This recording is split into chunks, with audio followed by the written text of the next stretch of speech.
Hi, my name is Henry Young. Today we'll be talking about the dengue outbreak in Martin County, Florida in 2013.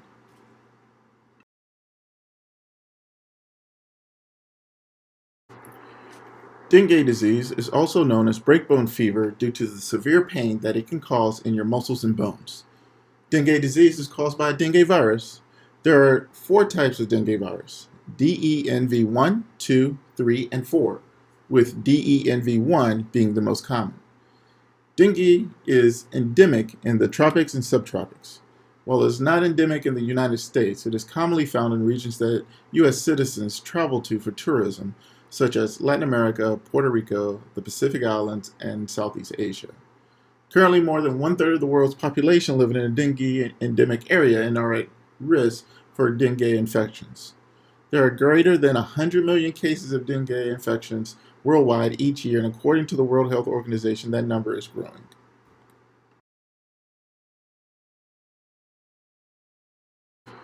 Dengue disease is a mosquito-borne disease that is primarily transmitted by the female Aedes aegypti and Aedes albopictus. Rarely, dengue can be transmitted from human to human via blood transfusions or organ transplant from infected donors, but this is extremely rare. More commonly, the virus is transmitted when the mosquito bites an infected individual.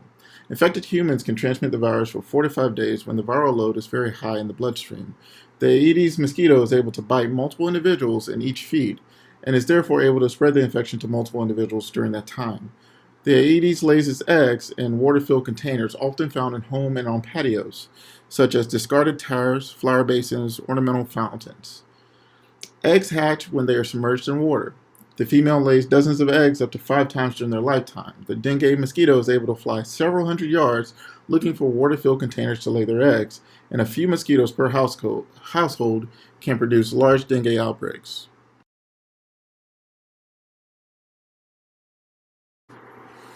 Once infected, dengue has an incubation period of 4 to 7 days. Most commonly, individuals with dengue infections have only mild symptoms, and some are completely asymptomatic. The most common symptoms is fever, abdominal pain, muscle and bone pain, and rash. Some individuals have much more severe form of the disease known as hemorrhagic fever that is associated with severe fever, pain, bleeding, organ failure, and can be fatal. Symptoms for dengue infections usually last 2 to 7 days. There is no specific treatment or cure for dengue fever, and treatment is primarily supportive. However, early treatment is very important because in severe dengue cases, it has been shown to lower fatality from 20% to 1%.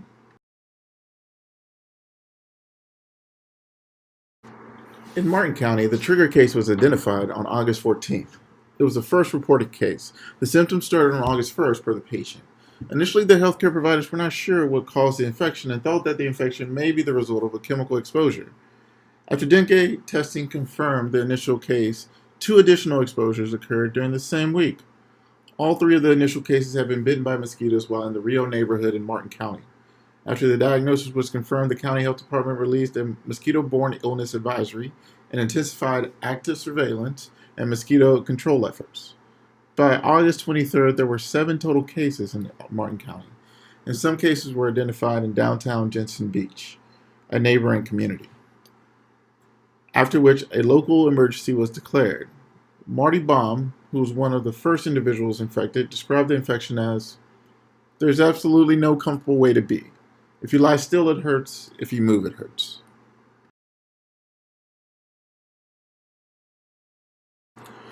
There are multiple tests that can be used to identify or confirm a dengue infection. Early in the infection, reverse transcriptase polymerase chain reaction can be used to identify portions of the dengue virus or a dengue virus non-structural protein known as NS1. The quantities of these are high early in the infection and then begin to decrease. Antibodies to the dengue virus, such as IgM antibodies, can also be used to assess for a dengue infection using enzyme-linked immunosorbent assay or ELISA. However, IgM levels remain elevated for quite some time and could represent an infection as long ago as 3 months. IgM could also be elevated if the individual was exposed to other similar viruses such as yellow fever or West Nile virus. This knowledge of when each of these sources peaked and the limitations associated with each one was used to design the approach to evaluate this outbreak.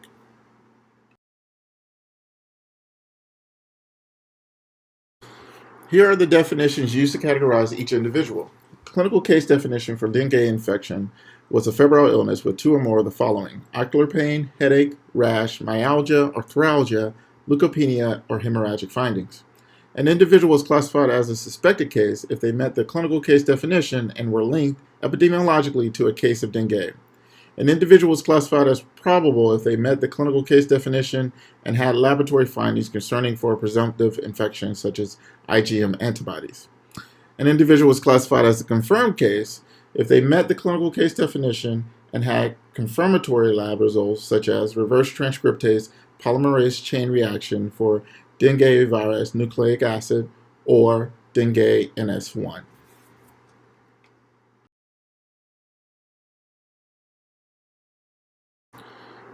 After the first three cases were identified, public health surveillance increased. All symptomatic patients that presented to the local Martin healthcare system were tested for dengue virus. If the individual presented during the acute phase of the infection, which was defined as within 5 days of onset of symptoms, they underwent testing using RT-PCR to detect dengue virus nucleic acid or NS1.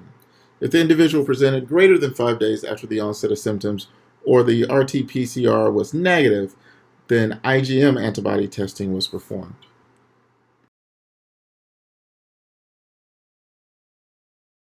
To determine the extent of the disease in the community, the health department began active surveillance in the community. For this, the health department used two approaches to sample the community. First, random sampling was used to identify households within 1 kilometer radius of each index case. Then, cluster sampling was used of all businesses within 100 meters radius of the index exposure. All residents completed a questionnaire regarding dengue risk factors, travel history, and medical history. All residents also provided blood samples for dengue testing. This approach was important to identify individuals that did not present to the healthcare system, were asymptomatic, or had only mild symptoms. The information gathered from these surveys were also used to inform the public health response to this outbreak.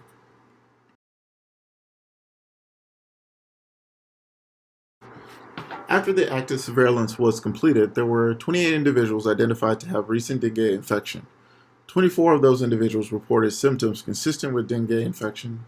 21 of these individuals were identified by the epidemiology team, and 3 of these were identified through the active surveillance of the serosurvey. The survey was able to identify 4 asymptomatic individuals as well. In all, there were 6 hospitalizations related to the dengue outbreak, and all individuals were infected with the DENV1 virus.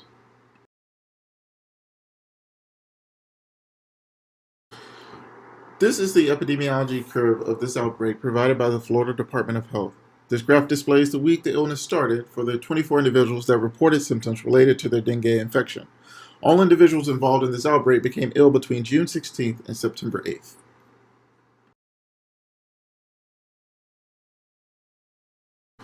From the survey, the Martin County Health Department learned that all 28 infected individuals had potential mosquito exposure in Jensen or Rio and had not traveled recently. 71% of the households participating in the survey had sources of standing water in their yards, and individuals with standing water in their homes and individuals that empty the standing water less than once a week were at increased risk to become infected with dengue. Only 13% of the individuals surveyed stated that they always wear mosquito repellent when they are outside. The results from the survey were used to inform the public health response for this outbreak.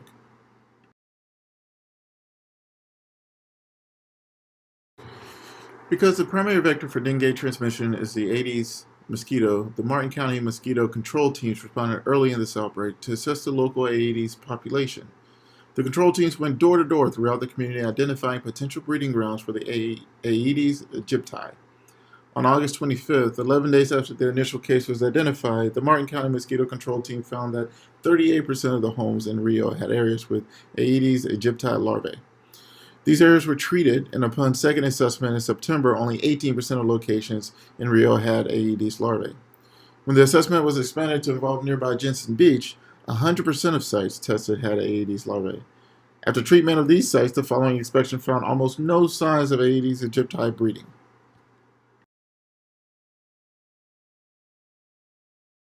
The Martin County Health Department responded to this outbreak promptly by increasing public awareness by using public service announcements, distributing educational material door to door, over the radio, and even over the television.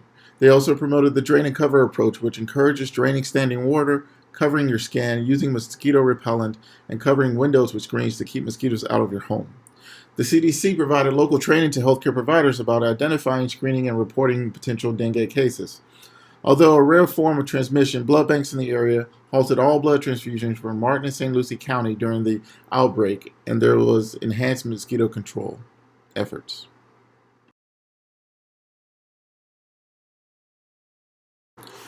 The long-term control measures involved maintaining an effective mosquito control program, continuing to promote drain and cover, active surveillance, and the development of vaccinations. In 2015, the company Sanofi introduced the first dengue vaccine, known as Dengvaxia. The WHO currently recommends considering vaccination for individuals that live in areas with high disease burden. Additional vaccines are currently undergoing further testing.